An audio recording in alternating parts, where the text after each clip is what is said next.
जया एकादशी महात्म्य। माघ मास के शुक्ल पक्ष की एकादशी को जया एकादशी भी कहते हैं। इसकी कहानी इस प्रकार है। श्री कृष्ण जी बोले, हे धर्मपुत्र, माघ मास के शुक्ल पक्ष की एकादशी का नाम जया है। इसका महात्म्य पुराण में ऐसे लिखा है। एक समय स्वर्गपुरी में इंद्र के सामने गंधर्व गान कर रहे थे।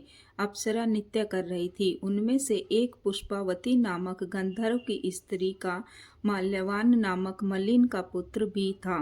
यह दोनों परस्पर एक दूसरे पर मोहित थे। काम के सेवक को महाअंधा कहते हैं। इन्हें इस विचार न रहा कि इंद्र की सभा में श्राप मिल जाएगा। परस्पर दोनों की दृष्टि लड़ने लगी। माल्यवान तो दीवाना होकर गान भूल गया और पुष्पावती पगली बनकर नाचने का ताल भूल गई। देवराज ने देखकर क्रोध किया और कहा, तुम दोनों पिशाच योनि को प्राप्त करो।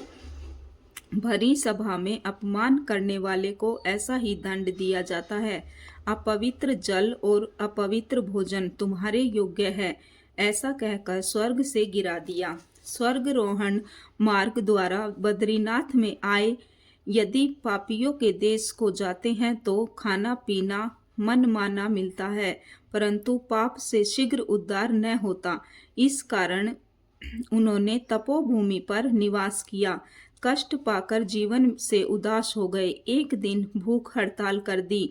रात्रि को बद्रीनाथ के गुण गाकर व्यतीत किया। प्रातःकाल हुआ तो उनकी पिशाच योनि छूट गई। स्वर्ग से विमान आए और उन्हें ऊपर चढ़ाकर कहा, कल जया एकादशी का दिन था। आपने भूलकर भूख हड़ताल कर दी और रात्रि जागरण का प्रभु का गुण अनुवाद किया।